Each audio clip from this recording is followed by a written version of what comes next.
안녕하십니까, 박성호입니다. 카자흐스탄 폭동 사태가 어떻게 마무리되고 있는지, 그리고 그 원인은 무엇인지가 공식 보도로도 명확해졌습니다. RFI, Radio France International은 1월 11일 카자흐 현 대통령이 전임 대통령을 견책, 중로 관계에 영향이 체현되나라는 제목의 기사를 게재했습니다. 이 보도에 따르면 또카예프 대통령은 폭력 정변에 가담한 아프간과 중동 출신의 극단 분자들을 비난했습니다. 그리고 새 총리 임명을 시작으로 폭동 직후 해산한 내각을 새롭게 구성할 거라고 선포했습니다. 이 기사에서 가장 중요한 대목은 또카예프 대통령이 30년 동안 나라를 통치하면서 특권 계층을 만든 나자르바예프 전 대통령을 비판했다는 점입니다.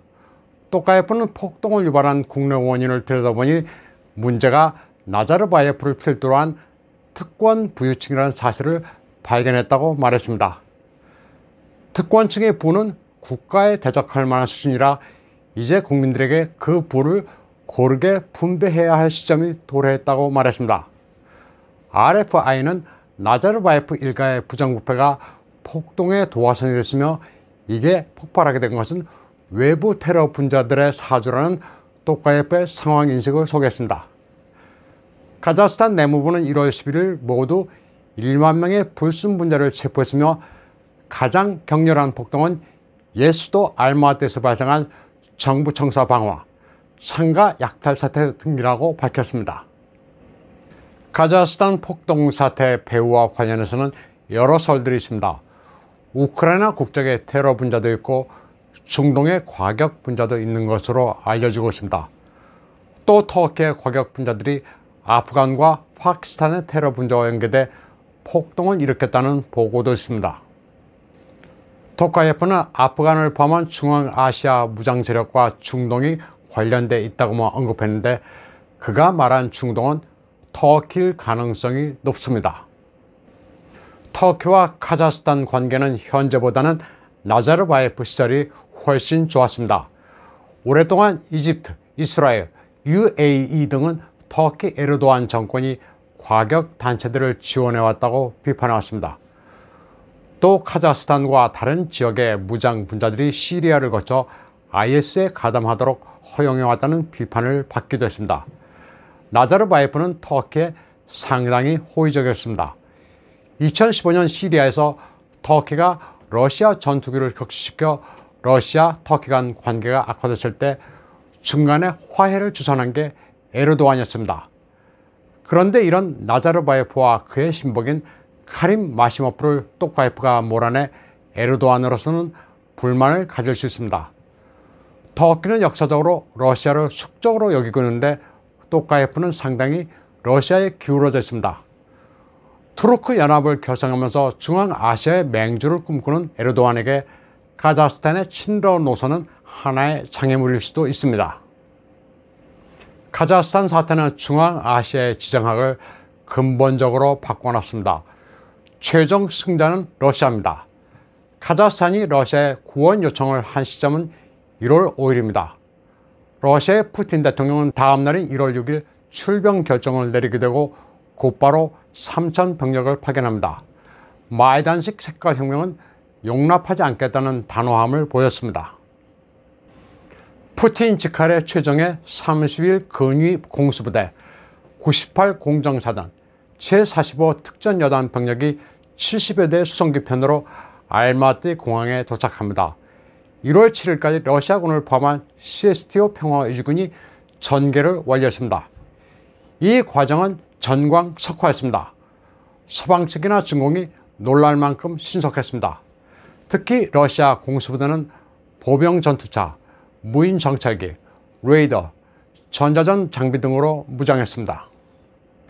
폭동의 주요 목표가 됐던 알마티 공항부터 장악하고 방송국, 화력발전소, 군기지 같은 국가 기반 시설들에 배치됐습니다. 러시아군은 까마즈 트럭에 장착된 레어3 전자전 장비로 인터넷망을 마비시켰습니다. 특히 폭도들이 서로 교신하는 수단이 페이스북, 트위터 같은 소셜미디어를 먹통으로 만들었습니다. 증화기를 장착한 보병 전투차로 순시를 돌고 무인기를 띄워 감시까지 하니 폭도들은 순식간에 도망쳤습니다. 러시아 RT 방송에 따르면 CSTO 평화지구는 시위 진압이나 가드 폭동에 따른 교전에는 참여하지 않았습니다. 서방 매체들은 러시아 최정예군이 진주했으니 유혈 사태가 날 수도 있다고 우려했지만 그런 일은 발생하지 않았습니다. 또카예프가 외국군을 불러들여 자국민들을 살해한다는 비난도 나왔지만 결과적으로는 사실이 아니었습니다. 또 러시아가 과거 구소련이 아프간의 수렁에 빠진 전철을 밟게 될 것이라는 서방 세계의 조롱도 있었지만 이 또한 빗나갔습니다. RT 방송은 카자흐스탄 또카예프 대통령을 인용해 CSTO 평화유지군이 이틀 내로 철수를 시작할 것이며 향후 열흘 내 모두 카자흐스탄에서 나갈 것이라고 보도했습니다.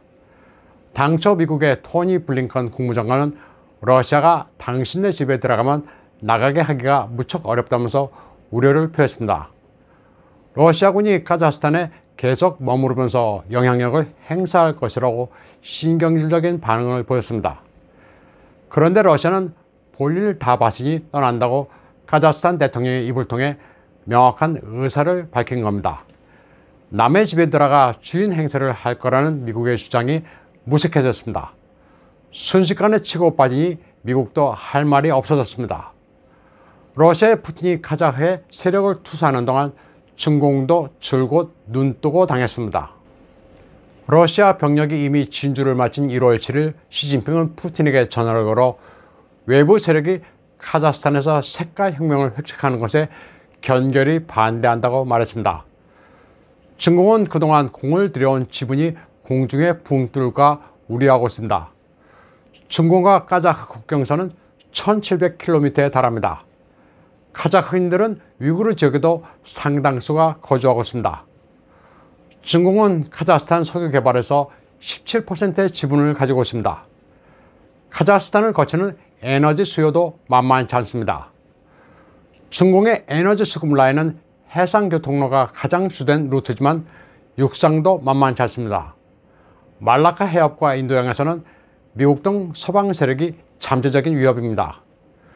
육상으로는 동북지역과 실크로드의 카자흐스탄을 통해 에너지를 들여오고 있는데 카자흐스탄이 러시아 영향권 하에 드는 바람에 자칫 러시아의 심기를 건드리면 에너지 안보에 위협을 받을 수 있습니다. 전 CIS 회원국이 주축인 유레시안 이코노믹 커뮤니티가 카자흐스탄에 대한 장악력을 강화하고 CSTO가 중공이 주도하는 상하이 협력기구의 영향력을 대체하게 생겼습니다. 중공이 가장 우려하는 상황이 현실화되고 있습니다. 경제와 안보에서 카자흐스탄이 러시아에 급히 기울게 됐습니다. 특히 카자흐스탄에 대한 유레시안 이코노믹 커뮤니티의 영향력이 강화되면 카자흐스탄과 중공의 무역에 불리한 작용을 할 수도 있습니다. 시진핑은 2013년 카자흐를 방문해 처음으로 1대1로 계획의 한 축인 육상 실크로드를 제안했습니다. 중공에서 출발한 열차는 신장 우이구르의 카자흐 자치현 코르가스를 거쳐 14일이면 서유럽에 도착할 수 있어 선박보다 3배는 빠르고 운임도 저렴하다는 점을 호소했습니다. 중공은 50억 달러를 들여 8%의 광산 채굴권도 매입했습니다. 중공은 또 카자흐스탄의 석유와 천연가스를 신장적으로 운반하기 위해 파이프라인도 건설했습니다. 중앙아시아의 그레이트 게임에서 러시아가 대승을 거뒀습니다. 친중 나자르바예프의 색깔이 확 빠지게 되고 친러 또카예프의 입지가 크게 강화됐습니다.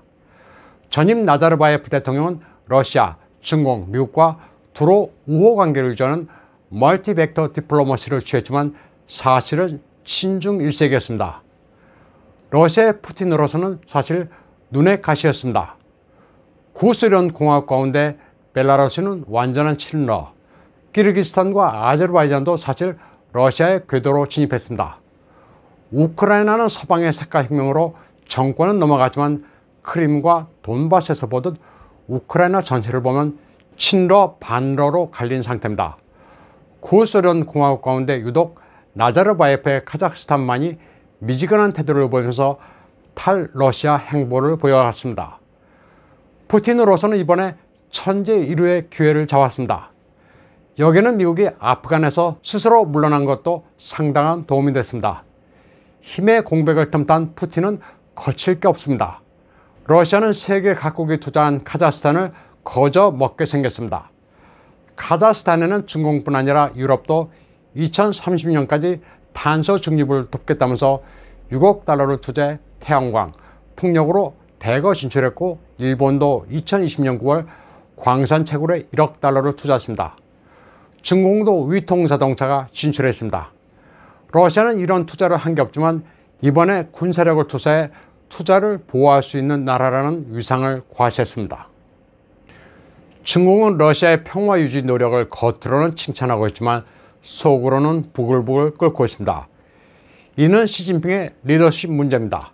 석탄 부족, 양식 부족, 방역으로 나라 전체가 소용돌이 속에 있는데 지적 수준이 낮은 시진핑이 만기 침람을 하고 있습니다.